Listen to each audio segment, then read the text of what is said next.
तो हेलो साथियों, नमस्कार। स्वागत है आपका आपके अपने चैनल सक्सेस जंक्शन एक कदम सफलता की ओर में। मेरा नाम है अतुल शुक्ला और हम लेकर के आ गए हैं आपके लिए सीटेट दिसंबर 2024 की दृष्टि से अति महत्वपूर्ण वीडियो है पर्यावरण अध्ययन। जैसा कि आपको पता है, पर्यावरण अध्ययन के अंतर्गत काफ़ी सारे सब्जेक्ट को शामिल कर लिया है। इसमें आपका हिस्ट्री भी पूछते हैं, साइंस के क्वेश्चन भी आ जाते हैं, आपके पर्यावरण के भी आ जाते हैं, एक आध दो क्वेश्चन आपके करंट अफेयर के भी डाल देते हैं। तो जो महत्वपूर्ण प्रश्न आपके एग्जाम में आ सकते हैं उनको हम यहाँ पर कवर करने वाले हैं। प्रैक्टिस सेट नंबर 10 लिखा जरूर है, लेकिन शुरुआत हम आज से ही कर रहे हैं, ठीक है। तो सीटेट का ये प्रैक्टिस सेट नंबर 1 है और इसमें जितने भी प्रीवियस ईयर के प्रश्न हैं, साथ ही साथ में रिसेंट अभी जो आए हुए हैं अन्य एग्जाम में, जैसे बिहार में आया हुआ, आपका एमपी में आए हुए पर्यावरण के क्वेश्चन हैं, इन सबको शामिल करते हुए हम इस प्रैक्टिस सेट को बनाए हैं, जो कि आपके एग्जाम में ऐसे का ऐसा ही छपा हुआ मिलेगा। अगर आप लगातार प्रैक्टिस कर लेते हैं तो ईवीएस में आप 30 में से 30 नंबर भी ले आ सकते हैं। इससे पहले हमने एमपी टेट वालों की तैयारी करवाई थी और काफ़ी अच्छा स्कोर रहा है लड़कों का एमपी टेट ग्रुप 3 के एग्जाम में, ठीक है। तो आप लोग भी आसानी के साथ में एग्जाम को क्वालिफाई कर सकते हैं सीटेट को। और आपको बता दें, ऑलरेडी हम जो है एमपी जो आपका सीटेट है, इसका पेपर 1 और पेपर 2 दोनों क्वालिफाई कर चुके हैं। कुछ ट्रिक्स होती हैं जिसके माध्यम से आप 5 से 6 दिन की तैयारी के साथ भी आप जो है पेपर 1 जो है वो आप क्वालिफाई कर सकते हैं। तो वो भी आपको हम साथ साथ में बताते चलेंगे। तो चलिए शुरुआत करते हैं। सबसे पहले पर्यावरण अध्ययन से शुरुआत करने वाले हैं। उससे पहले भाई वीडियो को लाइक करके चैनल को सब्सक्राइब कर दीजिए और इस वीडियो को सबके पास में शेयर कर देना है, जिससे कि सबके पास में ये महत्वपूर्ण वीडियो पहुंच सके, ठीक है। नीचे टेलीग्राम चैनल की लिंक दी गई है, उसको भी आपको ज्वाइन कर लेना है। सक्सेस जंक्शन के नाम से टेलीग्राम चैनल है। चलिए, 30 अति संभावित प्रश्न जो महत्वपूर्ण प्रश्न है आपके एग्जाम में आ सकते हैं, डिटेल के साथ में आपको कवर करवाने वाले हैं। देखिए, तो पहला प्रश्न है, ये आपका 2000 लास्ट जो एग्जाम हुआ है अभी जुलाई वाला, उसमें ये प्रश्न आया हुआ था 2024 जुलाई में कि तेलंगाना की सापेक्ष गुजरात और बिहार की स्थिति क्या है। ये आपसे पूछ लेते हैं कि कोई एक स्टेट को रख लेंगे, फिर उसके सापेक्ष अन्य स्टेट्स की दिशा पूछेंगे कि कौन से दिशा में यह स्थित है। तो यहाँ पर बोला है कि तेलंगाना एक राज्य है, इसके सापेक्ष आप बताइए कि गुजरात किधर है और बिहार इसके किधर है, ठीक है। तो चलिए देख लेते हैं ऑप्शन। पहला ऑप्शन है उत्तर पश्चिम दक्षिण पूर्व, यानी कि उत्तर पश्चिम में आपका गुजरात है और दक्षिण पूर्व में बिहार है। क्या ऐसा है? या फिर दक्षिण पश्चिम उत्तर पूर्व में है, उत्तर पूर्व या फिर उत्तर पश्चिम में है, उत्तर पश्चिम या उत्तर पूर्व में है। अब इसके लिए आपको दिशा का ज्ञान होना आवश्यक है। तो यहाँ पर आप एक दिशा समझ लीजिए इस तरह से, ये आपका उत्तर होता है, इसके सामने दक्षिण होता है, ये आपका पूर्व होता है, इसके सामने पश्चिम होता है। अब इनकी बीच की जो दिशाएं होती हैं वो इनके दोनों के नाम के बीच में होती हैं। जैसे ये जो दिशा होगी वो आपकी उत्तर और पूर्व कहलाएगी, ठीक है। अगर ये दिशा जो होगी वो आपकी दक्षिण और पूर्व कहलाएगी। ये जो बीच की दिशा होगी ये आपकी पश्चिम और दक्षिण कहलाएगी और ये जो बीच की दिशा होगी ये आपकी उत्तर और पश्चिम कहलाएगी, ठीक है। तो अब यही पूछ रहे हैं कि बताइए, अगर हम तेलंगाना को बीच में रखते हैं तो ये जो गुजरात और बिहार है वो किस दिशा में है। चलिए आंसर देख लेते हैं, फिर आपको समझाते हैं। सही आंसर ऑप्शन नंबर डी हो जाएगा कि उत्तर पश्चिम में गुजरात है और उत्तर पूर्व में आपका बिहार है। कैसे? तो ये रहा आपका तेलंगाना। तेलंगाना पर एक आप इस तरह से जो है दिशा निर्धारित करने के लिए बना लीजिए प्लस का आइकन। अब देखिए गुजरात कहाँ पर है, तो गुजरात आपको इस तरफ, भारत के इस तरफ देखने को मिलता है, पाकिस्तान वाले बॉर्डर पे। तो ये इसका उत्तर हो जाएगा और ये इसका पश्चिम हो जाएगा। और अगर बीच में है तो उत्तर पश्चिम में आपका स्थित है क्या? गुजरात। इधर चले जाइए तो ये आपका उत्तर हो जाएगा, ये आपका पूर्व हो जाएगा और उत्तर पूर्व में स्थित है बिहार। तो यही आपसे पूछा है कि बिहार और गुजरात किस दिशा में स्थित है।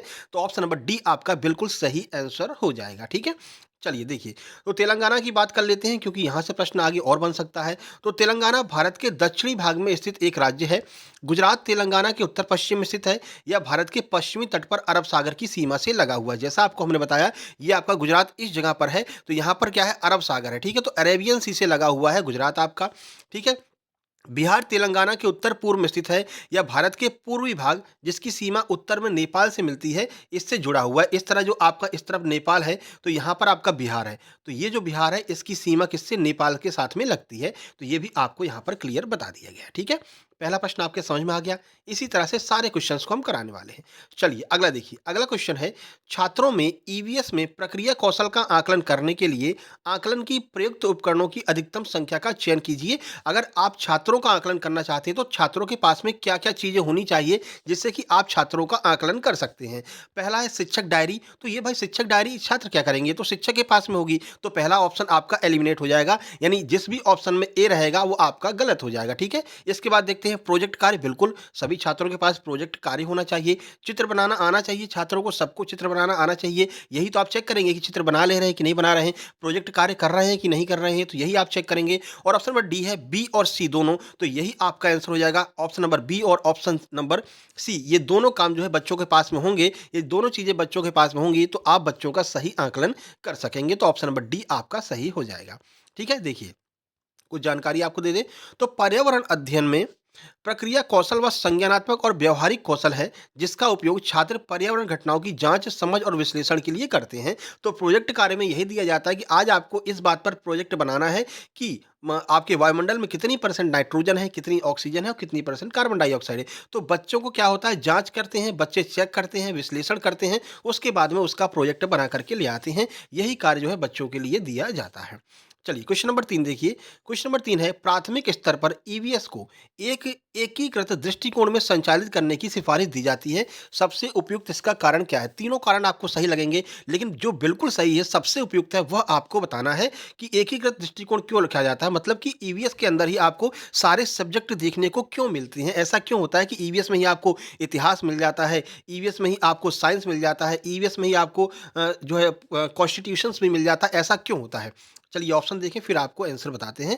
देखिए आंसर पहले ही दिख गया, कोई दिक्कत नहीं भैया। चलो देख लेते हैं ऑप्शन। ऑप्शन है, ईवीएस विषयों से मुद्दों को आकर्षित करता है, जैसे विज्ञान, सामाजिक विज्ञान और पर्यावरण। यानी कि जो ईवीएस है वो इन तीनों विषयों के जो भी मेन मेन मुद्दे होते हैं उनको अपने में सम्मिलित करता है। तो ये तो पॉजिटिव लग रहा है, सही होगा। ऑप्शन नंबर बी है, यह समग्र समझ विकसित करने में मदद करता है। बिल्कुल सही बात है, 3-3 4-4 सब्जेक्ट इसमें रहेंगे तो हर चीज की आपको समझ हो जाएगी ईवीएस के द्वारा। ऑप्शन नंबर सी है, एकीकृत ईवीएस पढ़ाना सुविधाजनक है। तो ये भी ये आपका सुविधाजनक नहीं देखेंगे। अब जो भी टीचर है, अगर आप, तो आप अपनी सुविधा के ऊपर ध्यान नहीं देंगे, नहीं हमको सुविधा होनी चाहिए। आपको बच्चों की सुविधा के ऊपर ध्यान देना है, अपने ऊपर नहीं ध्यान देना है। तो ये आपका नेगेटिव सेंस दे रहा है, इसलिए आपका ऑप्शन नंबर डी सही होगा, जिसमें दिया गया है कि ए और बी दोनों। तो ऑप्शन नंबर ए बिल्कुल सही है, ऑप्शन नंबर बी बिल्कुल सही है, लेकिन ऑप्शन नंबर सी गलत है, क्योंकि यह टीचर को जो है सुविधा प्रदान कर रहा है, बच्चों को नहीं प्रदान कर रहा है। ठीक है, तो ऑप्शन नंबर डी आपका सही आंसर हो जाएगा। देखिए पर्यावरण अध्ययन की बात करते हैं, तो पर्यावरण अध्ययन में एकीकृत दृष्टिकोण विभिन्न विषयों और विषयों को मिला करके पर्यावरणीय अवधारणा को व्यापक समझ बनाने में शामिल है। यही हमने आपको शुरू में बताया कि सभी विषयों को इसमें शामिल किया गया है, जिससे कि थोड़ा थोड़ा जानकारी हर विषय के बारे में बच्चों को हो। यह दृष्टिकोण छात्रों को विज्ञान, सामाजिक अध्ययन जैसे ज्ञान के विभिन्न क्षेत्रों के बीच संबंध बनाने में प्रोत्साहित करता है कि विज्ञान को हम सामान्य ज्ञान के साथ में कैसे जोड़ दें, विज्ञान को हम अपने सोशल साइंस के साथ में कैसे जोड़ दें। तो ये जो समझाने का कार्य है, ये ईवीएस के द्वारा किया जाता है। चलिए आगे बढ़ते हैं, अगला देखिए। क्वेश्चन नंबर 4 है, एक ईवीएस शिक्षक के रूप में आप चाहते हैं कि आपका विद्यार्थी वयस्कों के आसपास अपनी सुरक्षा के बारे में जागरूक हो, ताकि वे अपनी देखभाल कर सकें और यौन उत्पीड़न का शिकार न हो। आपको कौन सा कदम उठाना चाहिए? यानी कि आप एक शिक्षक हैं और आप चाहते हैं कि जितने भी आपके पास में बच्चे पढ़ रहे हैं वो जागरूक हों, उनको ये पता हो कि ये यौन उत्पीड़न क्या होता है और वयस्कों के पास में अपनी देखभाल खुद कर सकें। इसके लिए आपको क्या यहाँ पर कदम उठाने चाहिए? ये 4 आपको ऑप्शन दिए गए हैं। सबसे सही क्या है, यह आपको बताना रहेगा। देखिए आपको एक बात बता दें, जो आपका पेपर 1 है, पेपर 1 एक तरह से बिल्कुल आपका जो दैनिक जीवन है उससे जुड़ा हुआ है। अगर आप थोड़ा-सा अपने ऊपर खुद को मतलब जो जितने प्रश्न हैं उनको अपने ऊपर लागू करेंगे, तो आप आसानी के साथ में पेपर 1 को क्वालीफाई कर जाएँगे, ठीक है? बहुत आसान आता है पेपर 1। अभी हम आपका ये एनवायरनमेंट करवा रहे हैं, इसके बाद आपको बाल विकास लेकर के आएँगे, बाल विकास का प्रैक्टिस सेट कराएँगे, तो उसमें आपको और भी अच्छा लगेगा, ठीक है ना? चलिए देखते हैं। ऑप्शन नंबर ए है, उन्हें पॉक्सो एक्ट 2012 के बारे में बताओ। ऑप्शन नंबर बी है, उन्हें अजनबियों से दूर रहना सिखाएं। ऑप्शन नंबर सी है, गुड टच और बैड टच के बारे में कार्यशालाएं आयोजित करें। ऑप्शन नंबर डी है, इनमें से कोई नहीं। और आपको ये देखिए, आपको सारे ऑप्शन सही लग रहे हैं। हाँ, उन्हें पॉक्सो एक्ट के बारे में बताना चाहिए, उन्हें अजनबियों से दूर रहना सिखाना चाहिए, लेकिन जो सबसे बेस्ट है वो आपका ऑप्शन नंबर सी हो जाएगा। और आपसे बोला भी है कि सबसे बेस्ट आपको बताना है, तो सबसे बेस्ट है कि गुड टच और बैड टच के बारे में कार्यशालाएं आयोजित करें। छोटे छोटे बच्चों को ये बताएं कि बेटा गुड टच क्या होता है और बैड टच क्या होता है। इसके बारे में अगर वो जागरूक हो जाएंगे तो अपने आप ही वो हर चीज़ों को समझ जाएंगे कि ये यौन उत्पीड़न के लिए ये ऐसा कर रहा है, इससे हमको बच करके रहना है, ठीक है। तो अपने आप उनको सारी जानकारी हो जाएगी। तो ऑप्शन नंबर सी आपका बिल्कुल सही आंसर होगा। देखिए, तो गुड टच और बैड टच, ये थोड़ा सा मिसप्रिंट हो गया। गुड टच और बैड टच के बारे में कार्यशालाएं विशेष रूप से बच्चों को उचित और अनुचित शारीरिक संपर्क को समझने में मदद करने के लिए डिजाइन की गई हैं, कि अगर आपको कोई टच कर रहा है तो किस जगह पर टच कर रहा है, कौन सा गुड टच है और कौन सा बैड टच है, जो उनकी सुरक्षा और जागरूकता के लिए महत्वपूर्ण है, ठीक है। आगे बढ़ते हैं और क्वेश्चन नंबर 5 देखते हैं। देखिए, वीडियो पसंद आ रहा है मेरे भाई, वीडियो को लाइक ज़रूर कर देना, शेयर कर देना अपने दोस्तों के पास में। देखिए, किसी केंद्र शासित प्रदेश के मानचित्र के एक कोने पर नीचे दिए गए पैमाने को दर्शाया गया है, जिसमें 1 सेंटीमीटर बराबर 155 मीटर बताया गया है। यहाँ पर कोई केंद्र शासित प्रदेश है और यहाँ पर साइड में लिखा हुआ है कि जो भी दूरी आपको दी जा रही है सेंटीमीटर में, तो 1 सेंटीमीटर बराबर 155 मीटर है। अब इस हिसाब से आपको क्या निकालना है, आइए देखते हैं। अब ये कह रहा है, यदि कोई व्यक्ति इस मानचित्र पर 2 शहरों के बीच की दूरी 19.7 सेंटीमीटर मापता है, तो इन शहरों के बीच की वास्तविक दूरी क्या है? यानी किलोमीटर में आपसे दूरी पूछी गई है, तो थोड़ा-सा कठिन प्रश्न होगा, लेकिन कैसे सॉल्व करना है, वो हम आपको बताने वाले हैं, ठीक है? यही अंतर रहता है सीटेट में और अदर स्टेट के एग्ज़ाम में। यहाँ पर आपको डीपली नॉलेज आपसे पूछा जाता है। चलिए देख लेते हैं। ऑप्शन नंबर ए है 3.10, ऑप्शन बी है 31.00, ऑप्शन सी है 3.05 या फिर ऑप्शन डी है 30.5 किलोमीटर। चलिए आंसर देख लेते हैं। सही आंसर आपका ऑप्शन नंबर सी हो जाएगा कि इसका सही आंसर होगा 3.05। अब कैसे आ रहा है, आइए देखते हैं। सबसे पहले आपको पता है, पैमाने पर बोला गया भैया 1 सेंटीमीटर को आपको 155 मीटर मानना है। तो देखिए 19.7 सेंटीमीटर दूरी दी गई है, तो पहले आप 19.7 में 155 का मल्टीप्लाई करेंगे, तो ये आपका मीटर में निकल करके आ जाएगा, जो कि होगा आपका 3053.5 मीटर। ये आपका निकल करके आ जाएगा गुणा करने के बाद में। लेकिन आपसे तो भाई किलोमीटर में पूछा है, तो इसके लिए आपको क्या करना पड़ेगा, 1000 का डिवाइड देना पड़ेगा। मीटर में अगर आप 1000 का डिवाइड देंगे, तो वो आपका किलोमीटर में निकल करके आ जाएगा। और जैसे हमने 1000 का डिवाइड दिया, तो ये आपका 3.0535 किलोमीटर आ गया, यानी कि ऑप्शन नंबर सी आपका निकल करके आ गया, ठीक है? इसे आप सॉल्व करके भी देख सकते हैं। आगे बढ़ते हैं, क्वेश्चन नंबर 6 है, पर्वतारोहियों को अधिक ऊंचाई पर नाक से खून बहने का क्या कारण होता है? अगर जितने भी पर्वतारोही होते हैं, जब वो माउंट क्लाइंबिंग करते हैं, तो क्या होता है कि ज़्यादा ऊंचाई पर जाते हैं तो उनके नाक से खून बहने लगता है। वही रीज़न पूछा है कि ऐसा क्यों होता है? चलिए ऑप्शन देखते हैं। ऑप्शन ए है, रक्त वाहिकाओं में दाब बाहरी दाब से अधिक हो जाता है। ऑप्शन बी है, रक्त वाहिकाओं में दाब बाहरी दाब से कम हो जाता है। रक्त वाहिकाओं में दाब बाहरी दाब के बराबर हो जाता है, या अधिक ऊंचाई पर खून गाढ़ा हो जाता है। अब ऐसा तो है नहीं कि अधिक ऊंचाई पर जाएंगे तो खून ही गाढ़ा हो जाएगा, ऐसा बिल्कुल नहीं है।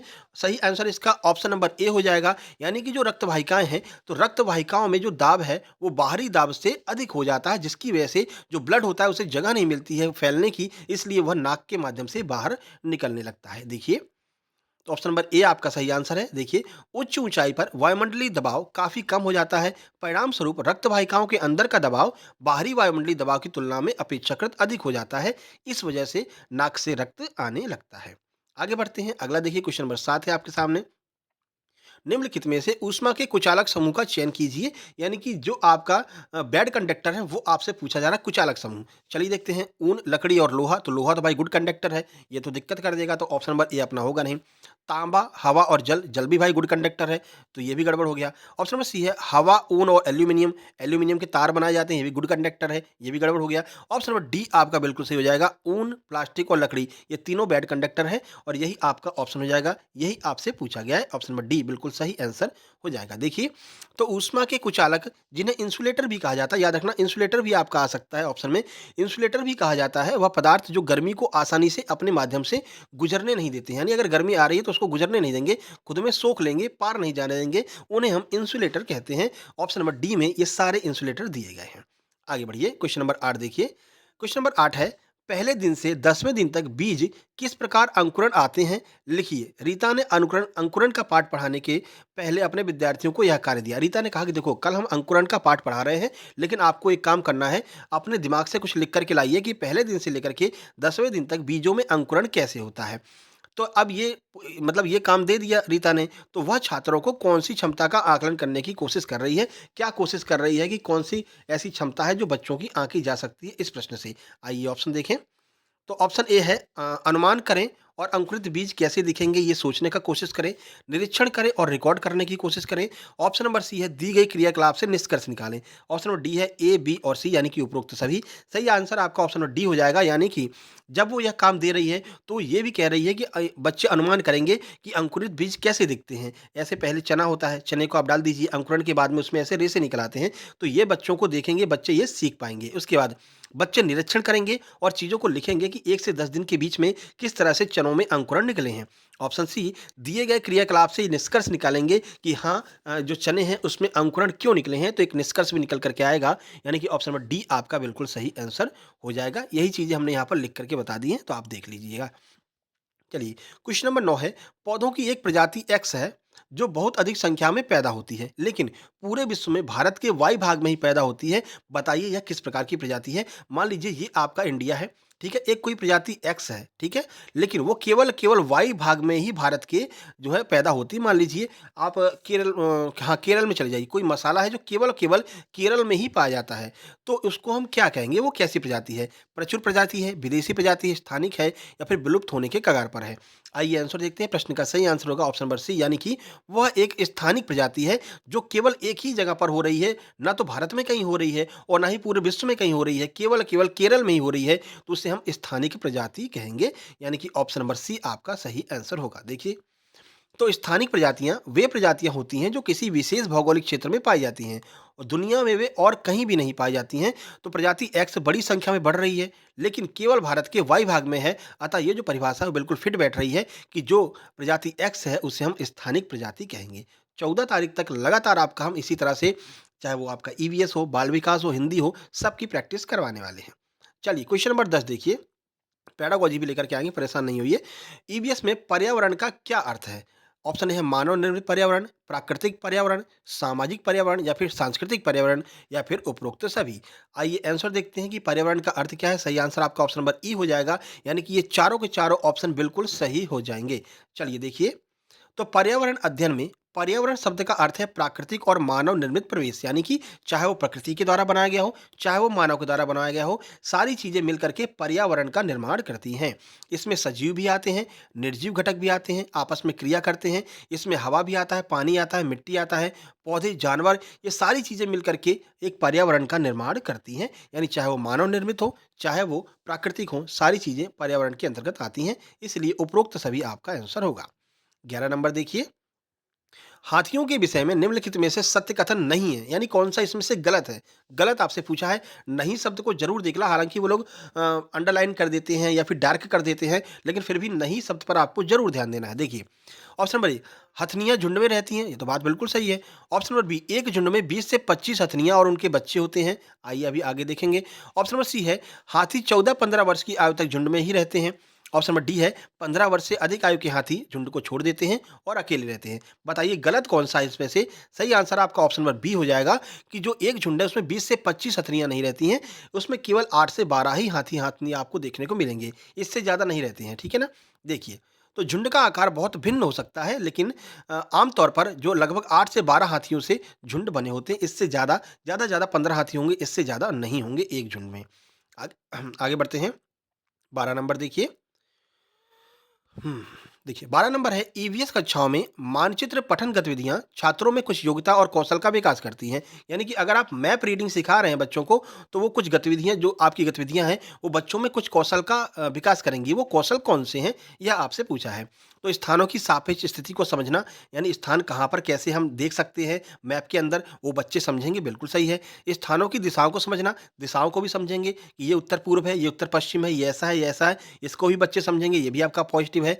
प्रतीक और पैमानों को समझना, यहाँ पर प्रतीक दिया रहता है, जैसे आपको ऊपर बताया 1 सेंटीमीटर बराबर इतना मीटर, तो उसको भी बच्चे समझेंगे या फिर उपरोक्त सभी। आपका सही आंसर ऑप्शन नंबर डी हो जाएगा, यानी कि ये सारी चीज़ें मैप रीडिंग से बच्चे समझते हैं। देखिए, तो एक मानचित्र पढ़ने की गतिविधि में छात्रों को मानचित्रों की व्याख्या, नेविगेट करना सीखना शामिल है, जिसमें वह स्थानिक जागरूकता और भूगोल की समझ बढ़ा सकते हैं। इन सब चीज़ों के बारे में ज्ञान प्राप्त कर सकते हैं मैप रीडिंग से। आगे बढ़ते हैं, क्वेश्चन नंबर 13 है। देखिए, बड़े-बड़े प्रश्न ही आते हैं। थोड़ा-सा आपको समय पर वहाँ पर टाइम मैनेजमेंट बहुत ज़रूरी होता है, नहीं तो क्वेश्चंस छूट जाते हैं, ठीक है ना? देखिए, सलीम और राजू स्कूल जाने वाले बच्चे हैं। सलीम को तला हुआ खाना, मैदे से बने उत्पाद बहुत पसंद है। दूसरी तरफ राजू के घर पर स्वस्थ खाना बनता है, लेकिन वह पालक और हरी सब्जियाँ कभी नहीं खाता। दोनों को कौन-सा रोग हो सकता है? कौन-सी बीमारी दोनों को हो सकती है? आइए देखते हैं। स्कर्वी और एनीमिया, क्वाशियोरकर और एनीमिया, मोटापा और एनीमिया, पेलाग्रा और एनीमिया। बताइए कौन सी बीमारी हो जाएगी दोनों को क्रमशः? आइए आंसर देखें। सही आंसर आपका ऑप्शन नंबर सी हो जाएगा, यानी कि जो आपका सलीम है इसको मोटापा हो जाएगा। क्यों हो जाएगा? क्योंकि वो मैदा खा रहा है, ठीक है? मैदा उसको पसंद है तो उसको मोटापा हो जाएगा। लेकिन वहीं पर जो राजू है वो मैदा-वैदा तो नहीं खा रहा, अच्छा खाना खा रहा है, लेकिन फिर भी वो पालक और हरी सब्जी नहीं खा रहा है। ऐसे में उसमें आयरन की कमी हो जाएगी और उसको एनीमिया रोग हो जाएगा। तो क्रमशः जो आंसर आपका होगा वो आपका ऑप्शन नंबर सी हो जाएगा, यानी कि सलीम को मोटापा और जो राजू है उसे एनीमिया हो जाएगा। यही आपका यहाँ पर दिया गया है, उसको आप पॉज़ करके वीडियो को पढ़ सकते हैं। आगे बढ़ते हैं। लाइक ज़रूर कर देना भाई, शेयर कर देना सबके पास में। और चैनल को सब्सक्राइब कर लेना, लगातार आपको प्रैक्टिस सेट इसी तरह के चैनल पर देखने को मिलने वाले हैं। उस समूह को चुनिए जो मिश्र धातुओं से बना है। मिश्र धातु जानते हैं, जब 2 धातुएँ एक निश्चित अनुपात में मिलकर के नई धातु का निर्माण करती हैं, उसे हम मिश्र धातु कहते हैं। बताइए कौन-सा सही होगा? ब्रॉन्ज़, ब्रॉन्ज़ या फिर लिथियम, मैग्नीशियम, एल्यूमीनियम या फिर स्टील, स्टील, ब्रास या फिर टिन, स्टील, ब्रास या फिर ब्रॉन्ज़। बताइए कौन-सा मिश्र धातुओं का समूह है? आंसर की बात करें, सही आंसर ऑप्शन नंबर डी हो जाएगा, यानी कि स्टील, ब्रास और ब्रॉन्ज़। ये तीनों जो है मिलकर के, ये तीनों जो है वो आपके मिश्र धातु का एक उदाहरण हो जाएँगे। देखिए, मिश्र धातुएँ जो हैं वो धातुओं का मिश्रण होती हैं, आपको बताइए शुरू में। इनके उदाहरण है आपका स्टील, पीतल और काँसा। ये तीनों जो हैं वो मिश्र धातुओं के उदाहरण हो जाएँगे। आगे बढ़ते हैं। अब देखिए, अभिकथन और कारण वाले प्रश्न आ गए हैं। इस तरह के प्रश्न आपके एग्जाम में बहुत सारे देखने को मिलते हैं, ठीक है ना? तो इनको कैसे सॉल्व करना है, क्या इसमें ट्रिक लगा सकते हैं, कैसे सोच सकते हैं, आइए बताते हैं। देखिए, पहला अभिकथन है। अभिकथन मतलब एक चीज़ आपको दी रहती है, एक लाइन दी रहती है, उसको वेरीफाई करने के लिए उसका कारण दिया रहता है। फिर आपसे पूछा जाता है कि बताइए कौन-सी चीज़ सही है? क्या कथन सही है, कारण गलत है? कारण सही है, कथन गलत है, दोनों गलत हैं, एक सही, एक गलत है? आइए देख लेते हैं। तो ईवीएस की पाठ्यपुस्तकों में कहानी और आख्यानों का उपयोग किया जाता है। आपने देखा होगा, जो आप ईवीएस पढ़ाते हैं या पढ़ते हैं, तो उसमें कहानियाँ भी होती हैं, कई यात्रा वृत्तांत होते हैं। ये बिल्कुल बात सही है। कारण क्या है इसका? उद्देश्य उद्देश्य है कि बच्चों को संवेदनशील बनाना, क्योंकि वह कहानी में पात्रों के साथ अनुभूति रखते हैं। जैसे कि शक्तिमान है, कोई कॉमिक पढ़ रहे हैं, मान लीजिए शक्तिमान कॉमिक है एक, ठीक है? तो बच्चे शक्तिमान कॉमिक को पढ़ रहे हैं, तो क्या करेंगे? बच्चे उस शक्तिमान से जो भी अच्छी बातें होंगी, उसको सीखेंगे, खुद को शक्तिमान समझने लगेंगे। यानी कि बच्चे जो है उससे अनुभूति ले रहे हैं, पात्र और जो भी पात्र उसमें दिए गए हैं, ठीक है? तो ये दोनों कथन सही हो जाएगा। ईवीएस की पाठ्यपुस्तकों में कहानी और आख्यान होते हैं, आप सबको पता है, और उस कहानी और आख्यान से क्या होता है, बच्चे खुद को उसी में ढाल लेते हैं, उसी के बारे में सोचने लगते हैं। अब ये दोनों सही हैं, लेकिन आंसर कैसा मिलेगा, आइए देखते हैं। ऑप्शन ए है, अभिकथन और कारण दोनों सत्य हैं, और कारण जो है अभिकथन की सही व्याख्या करता है। तो यही आपका सही आंसर हो जाएगा कि जो अभिकथन है वो भी सही है, यानी कि जो कहानियाँ और होती हैं वो किताबों में होती ही होती हैं, और किताबों में जो कहानियाँ हैं उससे फ़ायदा क्या होता है, बच्चे पात्रों के साथ में अनुभूति रखते रहते हैं। यानी कि अभिकथन और कारण दोनों सही हो जाएँगे, ठीक है? यानी ऑप्शन नंबर ए आपका सही होगा। देखिए, तो ईवीएस की पाठ्यपुस्तकों में विशेष रूप से प्राथमिक स्तर पर छात्रों को पर्यावरण अध्ययन पढ़ने के लिए डिजाइन किया गया है। इसलिए कहानी और कविताओं का संकलन उसमें किया जाता है, और कहानी और कविताओं में जो भी पात्र होते हैं, उन पर बच्चे खुद को ढाल लेते हैं, बच्चे खुद को उसी पात्र और पात्रों की तरह समझने लगते हैं। चलिए, क्वेश्चन नंबर 16 है, पृथ्वी के आयतन में निम्नलिखित में से क्या होता है? पृथ्वी को आपको पता ही है, ये पृथ्वी है आपकी, 3 लेयर होती है, भूपरपट्टी, मेंटल और क्रोड। अब 3 लेयर में कौन-कौन से में कितना-कितनी मात्रा होती है, यह आपसे पूछा गया है। 1% भूपरपट्टी होती है, 84% मेंटल होती है, 15% क्रोड होती है। बताइए क्या सही है ये, या फिर उपरोक्त सभी? तो ये तीनों के तीनों सही हैं, ऑप्शन नंबर डी आपका सही आंसर हो जाएगा। देखिए, पृथ्वी मुख्यतः 3 परतों से मिलकर के बनी है। सबसे बाहरी परत ये पृथ्वी है आपकी, सबसे बाहरी परत को भूपरपट्टी कहते हैं, जो 1% है, ठीक है? और सबसे पतली है। दूसरी परत को मेंटल कहते हैं, जो 2900 किलोमीटर की गहराई में आपकी पाई जाती है, और जो तीसरी परत है, जिसे हम सबसे भीतरी परत है, उसे हम क्रॉड कहते हैं, जो पृथ्वी के आयतन का 15% है। सबसे ज़्यादा कौन-सी है? सबसे ज़्यादा मेंटल है, आपके 2900 किलोमीटर तक, और 85% मेंटल पाई जाती है पृथ्वी में। आगे बढ़ लेते हैं भाई। 17 नंबर, फिर से कथन और कारण वाला आ गया। कथन क्या कह रहा है? देखिए, हमने आपसे कहा था ना, पर्यावरण में आपके इतिहास भी घुसा देंगे। तो इतिहास से प्रश्न बना है, हिस्ट्री से प्रश्न बना है कि अल बरूनी एवं इब्न बतूता जैसे यात्रियों ने भारत से विभिन्न देशों की यात्रा की। क्या ये कथन सही है? कारण कह रहे हैं, यात्राओं से लोगों को एक दूसरे के विचारों को जानने का अवसर मिलता है। क्या कथन और कारण दोनों सही हैं, या दोनों गलत हैं? एक सही, एक गलत है। आइए ऑप्शन देख लेते हैं। तो ऑप्शन है, दोनों ए और आर सही हैं, तथा आर ए की सही व्याख्या करता है। दोनों ए और आर सही हैं, आर ए की सही व्याख्या नहीं करता है। ए सही है किंतु आर गलत है, या फिर आर सही है किंतु ए गलत है। पहले हम इसको पढ़ लेते हैं। देखिए, इसमें कथन क्या कह रहा है, रीजन और असम्पशन, ठीक है? देखिए, कथन कह रहा है कि अल बरूनी और इब्न बतूता जैसे यात्रियों ने भारत से विभिन्न देशों की यात्रा की। भाई, भारत से थोड़ी की, भारत में आकर के यात्रा की, यानी भारत की यात्रा की है, ना कि भारत से विभिन्न देशों की। तो जो आपका कथन है वो गलत हो जाएगा। कारण देखते हैं, रीजन क्या है? तो रीजन देखिए, यात्राओं से लोगों को एक दूसरे के विचारों को जानने का अवसर मिलता है। ये बात बिल्कुल सही है। आप दिल्ली जाइए, दिल्ली में आप जाएंगे, दिल्ली के लोगों से मिलेंगे, तो उनके विचार क्या हैं वो आपको समझ में आएंगे। वो आपके यहाँ यूपी में आएँगे या एमपी में आएँगे, तो वो आपके विचारों से जानेंगे, आपके विचारों को समझेंगे। यानी ये बात तो सही है कि अगर आप एक स्थान से दूसरे स्थान पर जाते हैं, तो लोगों के जो विचार हैं, उनका आदान-प्रदान होता है। लेकिन ये बात गलत है कि अल बरूनी और इब्न बतूता ने भारत से यात्रा की, ऐसा गलत है। उन्होंने भारत में यात्रा की। यानी कि आपका ऑप्शन नंबर डी बिल्कुल सही हो जाएगा कि ए गलत है, यानी कि जो आपने ऊपर अजम्पशन दिया है वो तो गलत है, लेकिन रीजन आपका बिल्कुल सही है। तो ऑप्शन नंबर डी आपका सही होगा। अल बुरूनी और इब्न बतूता ने भारत में यात्रा की, ना कि भारत से यात्रा की।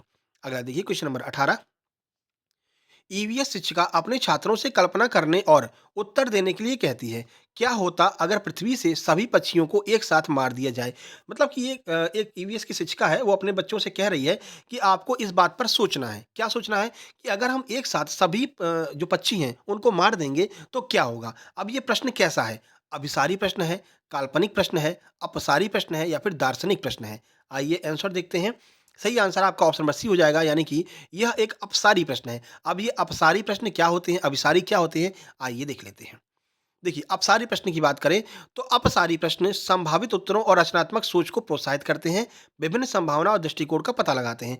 यानी कि जो अपसारी प्रश्न होंगे इनके बहुत सारे आंसर निकलेंगे, यानी कि बच्चे अपनी जो भी उनके मन में विचार आ रहे होंगे उनको बता सकते हैं। अपसारी प्रश्न उन्हें हम कहते हैं जिनके बहुत सारे आंसर निकलते हैं। बच्चे बता बता सकते हैं, अगर पक्षी मर जाएंगे तो कीड़े मकोड़े हो जाएंगे मैम, अगर पक्षी मर जाएंगे तो वातावरण अशुद्ध हो जाएगा मैम। तो मतलब एक ही प्रश्न के कई सारे आंसर दे सकते हैं बच्चे। वहीं अगर अभिसारी प्रश्न की बात करें तो अभिसारी प्रश्न जो एकल सही उत्तर की जानकारी देगा, यानी कि अभिसारी प्रश्नों का केवल केवल एक उत्तर ही निकलता है। जैसे हमने पूछा 2 का स्क्वायर क्या होता है? आप बताएँगे 2 का स्क्वायर 4 होता है बस। इसके अलावा और कुछ नहीं बताएँगे आप। तो यह क्या हो गया? जिसका एक ही आंसर निकल रहा है, वो आपका अभिसारी प्रश्न हो जाएँगे। काल्पनिक प्रश्न, काल्पनिक से समझ में ही आ रहा है, जिसकी आप कल्पना करके बता सकते हैं। मान लीजिए उन्होंने कहा कि भाई हाथियों के झुंड में कितने होते हैं? तो आप कल्पना करेंगे 8 होते हैं, 12 होते हैं, सोच करके जवाब देंगे तो वो काल्पनिक प्रश्न होगा। दार्शनिक प्रश्न का है कि जो आपकी किताबों में लिखे हैं, मौलिक अवधारणाएँ हैं, जो अवधारणाएँ लिखी गई हैं, वो आपकी दार्शनिक प्रश्न के अंतर्गत आएँगी कि सुकरात ने ऐसा कहा था, तो जो कहा था उन्होंने, उसको हम दार्शनिक प्रश्न के अंतर्गत लेंगे। चलिए क्वेश्चन नंबर 19 देखिए। क्वेश्चन नंबर 19 है, एनसीईआरटी की 5वीं कक्षा की पाठ्यपुस्तक में झारखंड में रहने वाले सूर्यमणि की एक वास्तविक कहानी है। यह अध्याय आदिवासी जीवन और सूर्यमणि की भूमिका को दर्शाता है। छात्रों के लिए प्रासंगिक अध्याय द्वारा संबंध संबोध आप एक मिनट, ये गलत लग गया है। प्रासंगिक अध्याय के द्वारा संबंधित सबसे महत्वपूर्ण पहलू का चयन करें। यानी कि अगर ये अध्याय आपके किताब में दिया गया है तो क्यों दिया गया है, उससे संबंधित महत्वपूर्ण पहलू का आपको अध्ययन करना है, वो आपको ढूंढ करके बताना है। तो ये प्रश्न हो गया। आइए आंसर देख लेते हैं। देखिए, वनवासियों और उनके पास रहने वाले जंगलों के बीच घनिष्ठ संबंध होता है। बिल्कुल सही बात है। उस पाठ में यही बताया गया है कि जो सूर्यमणि जी हैं, उनके और जंगलों के बीच में बहुत घनिष्ठ संबंध है। वो जंगलों को बहुत मानते हैं, पेड़ को कटते हुए नहीं देखना चाहते हैं। ठीक है। अगला है, लड़कियों की शिक्षा कैसे उनके जीवन को बदल सकती है। यानी कि जो लड़कियां हैं जिनको पढ़ने पर रोक लगा दी जाती है, उसके बारे में बताया गया है कि लड़कियों की शिक्षा, अगर आप लड़कियों को शिक्षा देंगे तो कैसे उनका जीवन बदल जाएगा। अगला है, जनजातीय आदिवासियों द्वारा उपयोग किए जाने वाले वन उत्पाद के बारे में भी वह पाठ बताता है कि वहाँ पर कौन कौन से वन उत्पाद, कौन कौन सी जड़ी बूटियाँ वहाँ पर मिलती हैं। तो ये तीनों के बारे में उस पाठ में बताया गया है। यानी कि ऑप्शन नंबर डी आपका बिल्कुल सही हो जाएगा। उपरोक्त सभी इसका सही आंसर होगा। चलिए क्वेश्चन नंबर 20 देखिए। क्वेश्चन नंबर 20 है, निम्नलिखित में से कौन से पर्वत की उत्पत्ति ज्वालामुखी से मानी जाती है। यानी इनमें से कौन सा ऐसा पर्वत है जिसकी उत्पत्ति ज्वालामुखी से हुई है। Mount Kilimanjaro, mount Fujiyama, mount Alps, या फिर ए और बी दोनों।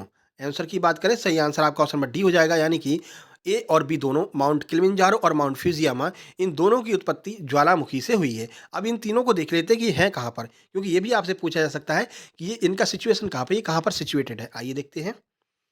तो माउंट किलिमंजारो आपका तंजानिया में है, कई बार पूछा भी गया है। माउंट फ्यूजियामा आपका जापान में स्थित एक सक्रिय ज्वालामुखी है, और जो आल्पस पर्वत है ये आपका यूरोप में स्थित एक पर्वत श्रृंखला है। ठीक है, तो ये तीनों आपको देख लेना है, हो सकता है यहाँ से प्रश्न पूछ लें। चलिए आगे बढ़ते हैं। तो ये आपके टोटल 20 प्रश्न थे, हालांकि 30 प्रश्न हमने लिखे थे, लेकिन क्योंकि मेरी पहली वीडियो है, आप लोग जैसा इंटरेस्ट दिखाएंगे उसी तरह से हम प्रश्नों की संख्या बढ़ाते चलेंगे। 50, 60, 100 तक भी प्रश्नों की एक एक वीडियो लेकर के आएंगे। बस आपके इंटरेस्ट की आवश्यकता है। आप लोग वीडियो को लाइक कीजिए, शेयर कीजिए दोस्तों तक, और चैनल पर पहली बार आए हैं तो सब्सक्राइब करके नोटिफिकेशन बेल जरूर दबा लेना, और इसको शेयर जरूर करना, क्योंकि नई नई हम सीटेट के लिए वीडियो लेकर के आए हैं। इसी तरह से आपका सहयोग हमको मिलता रहेगा तो हम लगातार ये वीडियो लेकर के आते रहेंगे। इसके बाद आपका हम ईवीएस चल ही रहा है, इसके बाद सीडीपी का वीडियो लेकर के आएंगे, हिंदी का वीडियो लेकर के आएंगे। बस आपके सहयोग की आवश्यकता है। ठीक है, चलिए लाइक करके शेयर कर दीजिए, और टेलीग्राम चैनल सक्सेस जंक्शन के नाम से है, उसको ज्वाइन कर लेना। ठीक है, वहाँ पर आपको इसकी पीडीएफ मिल जाएगी। तो फिर मिलते हैं एक नई वीडियो में कुछ देर बाद।